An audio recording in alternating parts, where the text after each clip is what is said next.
Assalamu alaikum. Welcome to NTV's weekly chat show, Talking Point. I'm your host, Syed Neaz Ahmed.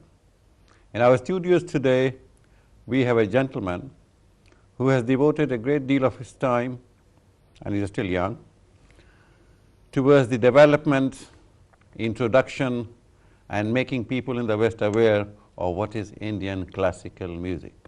Well, most of us do not understand ourselves what is Indian classical music.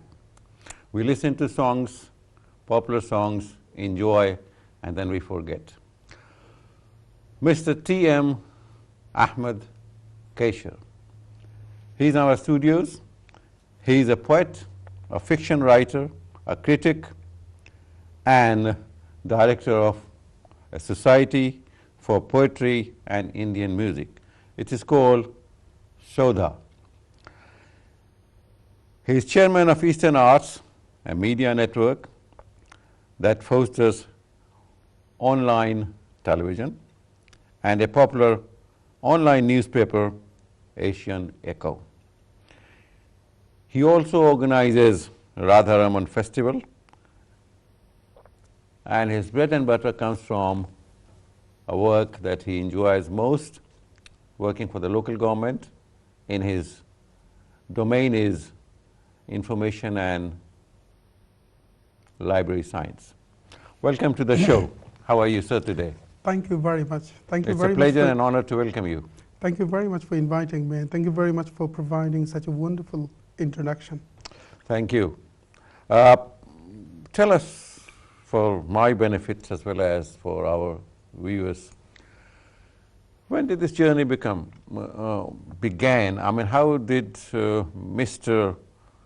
Kaysher, an engineer by profession, started on this wonderful journey, this musical journey? Well, music, probably every Bangladeshi or every Bengali are, I tend to believe that every Bengali is a born music lover. Right. You mentioned actually, I was quite into poetry in my childhood, adolescent time. I spent quite significant time in writing poetry, literature. And then music was something probably used to work inside your blood. Because the place where I was born is, Bangladesh is such a poetic land and such a musical land as well. If you look at river, everywhere music exists. Everything seems to be in rhythm. Everything seems to be in the rhythm, yes. But my case is different. When you are into a serious journey in any art form, you are somehow connected to other art form as well, because I was significantly involved with film society movement in Bangladesh as well. And film is something, a combination of different art form, poetry, music, technology. And then cinematography. Cinematography is more importantly, was cinematography. But music, let me tell you something quite honestly, that I was much more into Western classical music than Indian classical music. So my journey started from probably Mozart, Beethoven, from listening point of view. I was reading books on musicology, music, and especially Western music, because that is a notion to explore. Was it back in Sunamganj? Not really. When probably I was at university level, then when you were exposed to? I was exploring different art form of the world. While you are writing poetry, lots of poets are somehow seriously connected with poetry, cinema and music as well. And then lots of poet was a big fan of Mozart, probably Beethoven, Bach, and then you listen to those. You were hearing those names, and then you develop an admiration for those names actually, because those names are coming from your favorite poets. And then we started listening to Western classical music.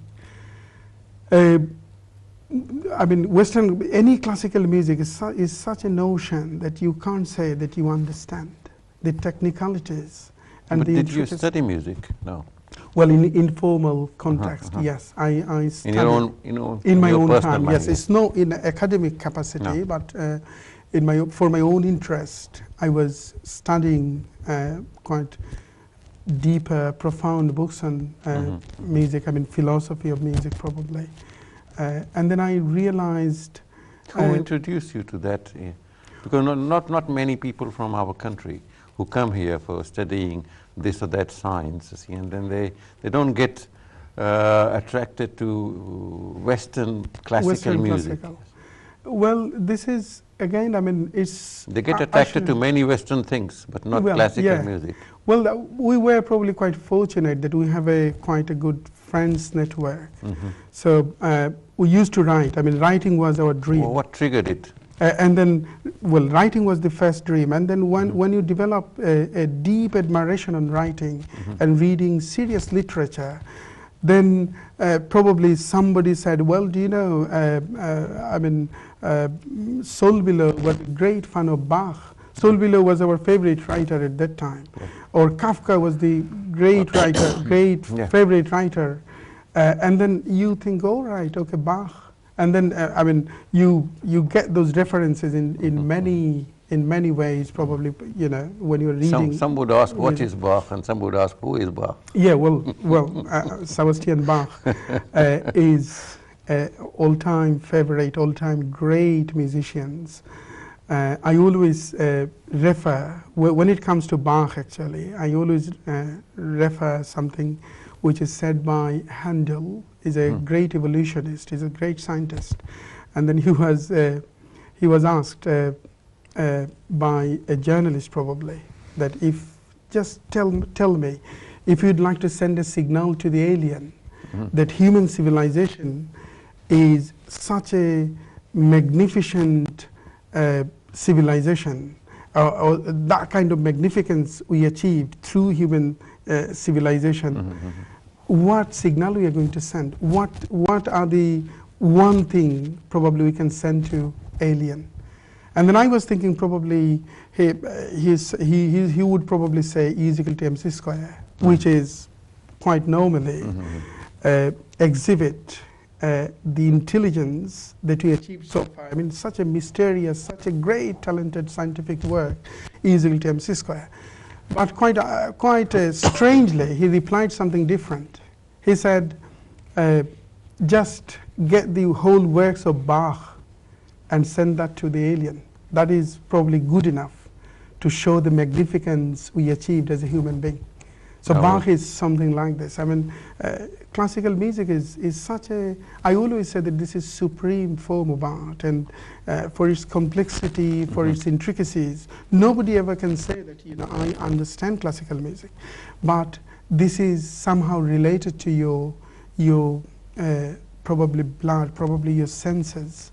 Once you listen to classical music, we have so many audiences in so many events that who said, well, this is the first time we are coming to your event, and then we had a stereotype that classical music is not for us. This fascination or attraction for the Western classical music made you feel that we have to introduce our own classical music, Indian music, to the Western audience? Somehow, but again, like I said, I started with Western classical music, and then I was guided by a great musician called Yahud Manuhin, who is a great violinist of 20th century. And he was great fan of Indian classical music. And then I was thinking, wow, Yahud Manuhin was doing collaborative work with Nikhil Banerjee, Ravi Shankar, and Subramaniam, and Ali Akbar Khan as well.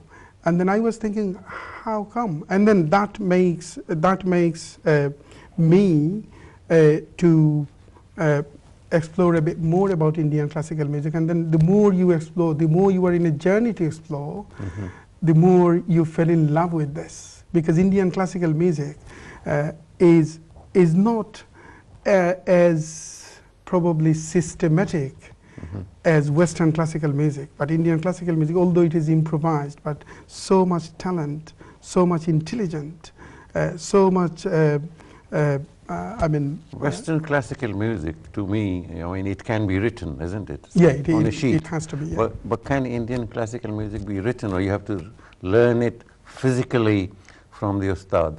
Well, your second one is right for...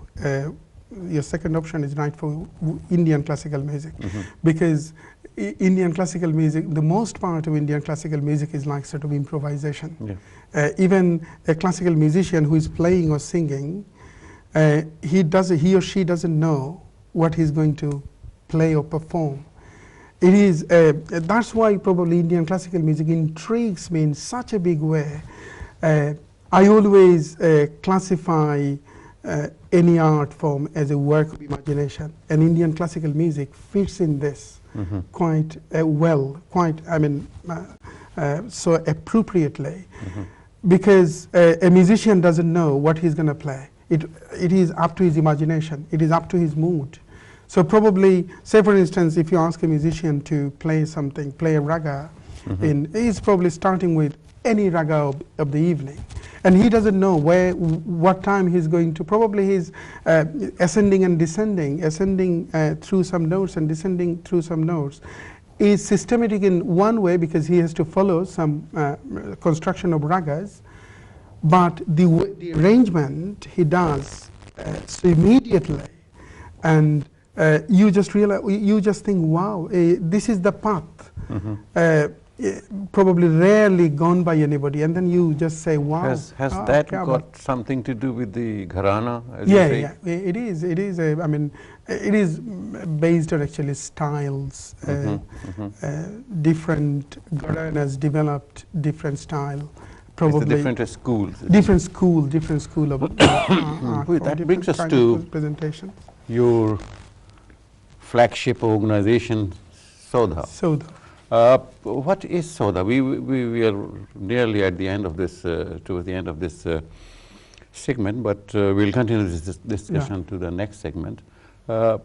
Briefly, what is Saudha? Saudha is, like you said, Society of Poetry and Indian Music. I mean, in one word, if you'd like to say about Saudha, this is an organization which is delving into the hypnotic presentation of Indian classical music. So when you say classical music, yes, we always try to present traditional form of Indian classical music, but we try to develop a different communication for ordinary audience. Like people have a stereotype that Indian classical music is not for us, is not for ordinary person. Then you try to communicate through poetry. Haunting verses of poetry has got some link with music. I mean, sometimes Tagore probably says something on the mood of the ragas, on the emotion of the ragas, and we try to give at least some images to the audience who are listening to this, who are quite probably new audience, who doesn't know anything about classical music. And classical music has, like I said before, while I was talking to you before this show, is a remedial art form as well, a transcendental art form. And then it has a huge impact on human senses. But again, if somebody can at least realize what is happening inside the layers of the music, that helps them to be more engaged into the music. So that's why we're trying to develop a new presentation of Indian classical music through involving poetry into it, through involving Kathak dance into it. This is the time has come for us to take a break, and when we come back, we'll definitely carry on with this very interesting conversation. It's very illuminating, educating for me. Thank you. Thank you for being with us. Don't go away. We'll be back after this short break. Thank you.